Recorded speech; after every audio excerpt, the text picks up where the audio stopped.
జై శ్రీరామ్. అందరికీ నమస్కారం. Welcome to news Akhanda. నేను మీ కస్తూరి శ్రీధర్. ఈ మసిగుడ్డ అంటారు చూడు. ఈ మసిగుడ్డ అంటే మీకు అర్థమయ్యేది చెప్పాలంటే దాన్ని ఏమంటారో మరి. మనం ఈ దాబర్లో పాటు పట్టుకుంటాం, బోకులై పట్టుకుంటాం. అది ఆడాలంటే ఆడనే ఉండాలా. దాని తెచ్చి ఎవరైనా నెత్తినేసుకుంటారా? వేసుకుంటే ఏమవుతుంది? మన విలువే పోయేది. అట్లా ఉంటుంది. మీకు ఒక జబర్దస్త్ న్యూస్ తోటి మేము ముందుకు వచ్చినా ఎట్లుంటుంది చూడండి. మీ అందరూ కూడా ఖుషి అయిపోతారు, డౌటేలే. అసలు విషయానికి వస్తా. అమెరికానైతే అందరూ అగ్రరాజ్యం అంటారు. అయితే అగ్రరాజ్యం అమెరికా తలపోగరును అమెరికాలో ఉండే అరబ్బులు అణిచేస్తున్నారు, అంటే దింపుతున్నారు. అది ఎట్లానే చెప్తా. తాము అగ్రరాజ్యం అనే విషయాన్ని అమెరికా మర్చిపోయేలా చేస్తున్నారు ఈ అరబ్బులు. నిజానికి అమెరికా ఎప్పుడు అటాకింగ్ మూడ్లోనే ఉంటుంది. జాతీయ భద్రత విషయంలో ఎప్పుడు కూడా రాజీ పడదు. ఏ చిన్న గొడవ జరిగినా కూడా అమెరికా భద్రతాధికారులు వెంటనే కూడా స్పందిస్తారనమాట. చాలా యాక్టివ్గా ఉంటారు.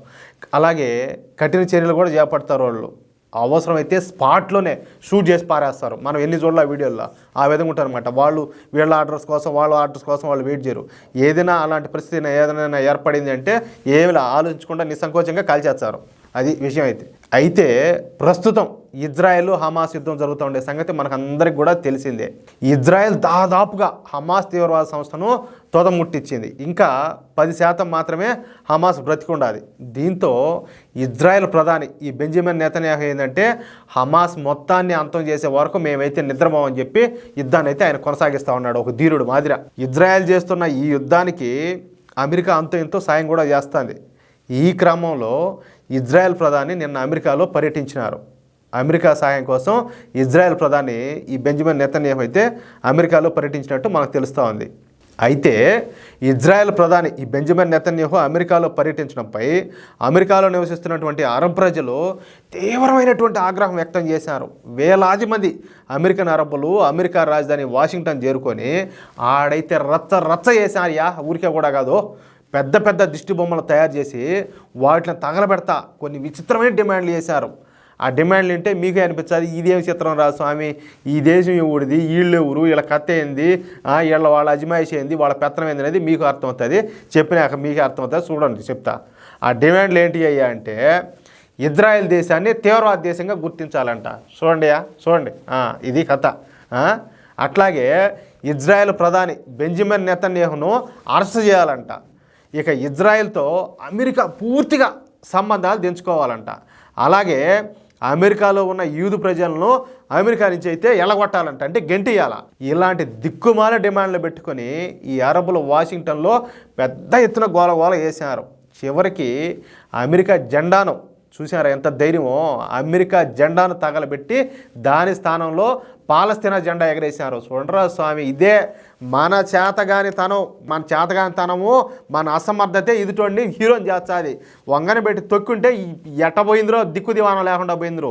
ఏమి చూసి చూడకుండా మనము మెతక చేష్టాలు చేస్తామంటే వాళ్ళు ఇష్ట ప్రకారం రెచ్చిపోతురి. ఎవరు తీవ్రవాద దేశంగా ప్రకటించాలా? ఇజ్రాయెల్ మీద ఎవరు దాడి చేసింది? పాలస్తీనాకు చెందినటువంటి హమాస్ తీవ్రవాదులు ఇజ్రాయెల్ మీద మెరుపు దాడి చేసి ఎంతోమంది చిన్నవాళ్లను, అలాగే ఆడవాళ్లను, ముసలాళ్లను, ప్రతి ఒక్కరిని కూడా విచక్షణారహితంగా అందరినీ కాల్చి చంపి వాళ్ళలో కొంతమందిని బందీలుగా పట్టుకొని పోయి వాళ్ళలో కొంతమంది అమెరికన్లు కూడా దీనికి సంబంధించి కూడా ఈ అమెరికన్లు కూడా వాళ్ళ చెరలో ఉన్నారని చెప్పి నేను ఒక వీడియోలో చెప్పిన.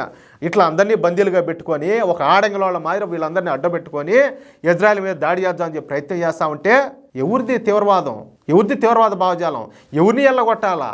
ఏం జరుగుతుంది? ఏం మాట్లాడతారు? ఏమనుకుంటారు? అసలు జనాలు ఏమన్నా ప్రపంచంలో పిచ్చోళ్ళు అయిపోయినారు అనుకుంటారా? ఏంది నాకు అసలే అర్థమే కావడంలే. అలాగే ఈ వాషింగ్టన్లో కీలకమైనటువంటి యూనియన్ స్క్వేర్ను కూడా మూసేశారు. కొన్ని ప్రధాన రోడ్లను అయితే అష్టదిగ్బంధనం చేసేశారు ఆడ. ఇక అమెరికన్ అరబ్బుల ప్రవర్తన చూసి అటు అమెరికా అధికారులు, ఇటు అమెరికా పౌరులు అయితే ఆశ్చర్యపోతున్నారంట. ఇంకా ఆశ్చర్యపోరా? ఇంకా వాళ్ళ దేశంలో పోయి వాళ్ళ మీదనే తిరగబడతా, వాళ్ళ మీదనే పెత్తనాలు చేస్తామంటే ఇంకా ఆశ్చర్యపోక ఏం చేస్తారో, కర్మ కొద్దీ ఈ దరిద్రాన్ని నెత్తిన పెట్టుకున్నా అని చెప్పేసి బాధపడుతున్నారంట. ఇంతకుముందుగా నేను మసిగూడ సామెత చెప్పినానే అట్ట. ఏదేమైనప్పటికీ రేపు అమెరికా అధ్యక్ష ఎన్నికల్లో డొనాల్డ్ ట్రంప్ కనుక గెలిచే, వీళ్ళు ఉన్నారు కదా ఈ వచ్చి రోడ్ల మీదకి వచ్చి ఇవన్నీ తైతెక్కలాడే వాళ్ళంతా, డ్రామాలు దొబ్బేవాళ్ళ, వీళ్ళలో ఏ ఒక్కరు కూడా అమెరికాలో అయితే ఉండలేరు. ఇది మాత్రం ఖాయం. ఎవడు అవునన్నా ఎవడు కాదన్నా అది కథ అయితే అట్లుంటుంది. ఏందిరా స్వామి, ఇందుకే ఏ దేశంలో అయినా కూడా ఆ దేశానికి సంబంధించిన చట్టాలు అయితే కఠినంగా ఉండాలా.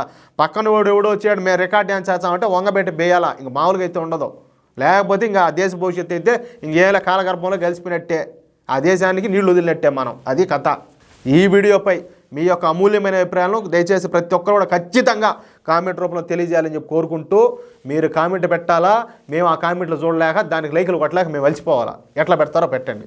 ఇంకా ఎంతమంది వీడియో చూస్తారో అంతమంది లైకులు కొట్టండి. అది ఒరే స్వామి నువ్వు బాగా మాట్లాడుతున్నావురా నాయనా, మీ కంటెంట్ బాగుండారా స్వామి, మీ వీడియోలు బాగుండాయి, బాగా చేస్తారని చెప్పేసి మాకు అది గుర్తింపు స్వామి. ఒక లైక్ ఒకటి కొట్టి మీకు మ్యాటర్ కన్నా బాగా న్యూస్ బాగుండదు అనిపిస్తే, మేము చేసే ప్రతిదీ కూడా ఇంపార్టెంటే, ఏది పనికిమాలిన న్యూస్ కాదు. ప్రతి న్యూస్ను కూడా మీకు ఎంతమందికి వీలైతే అంతమంది కనీసం ఒకరికైనా షేర్ చేసే ప్రయత్నం చేయండి. మీ దండం పెడతా. అట్లాగే ఇంతవరకు ఎవరైనా మన ఛానల్ సబ్స్క్రైబ్ చేసుకోకుంటామంటే అయ్యా మహానుభావులారా, మహాతల్లులారా, మీకు పుణ్యం ఉంటుంది. ఈ చూచా దానికి ఒకసారి సబ్స్క్రైబ్ అని కొట్టి ఆ బెల్ సింబల్ ఒకటి ఉంటుంది, దాన్ని ఒకసారి క్లిక్ చేయండి. మా వీడియోలు ప్రతి ఒక్కటి మీకు వచ్చాయి, అన్నీ మీకు నోటిఫికేషన్లు వచ్చాయి. మేము అందించే ప్రతి న్యూస్ ఇంపార్టెంటే, ఏది పనికిమాలిన న్యూస్ ఉండదు. ప్రతి ఒక్కటి కూడా దేశభక్తితో చేసేదే, అలాగే ధర్మం మీద ఒక బాధ్యతతో చేసేదే. అది. జై శ్రీరామ్.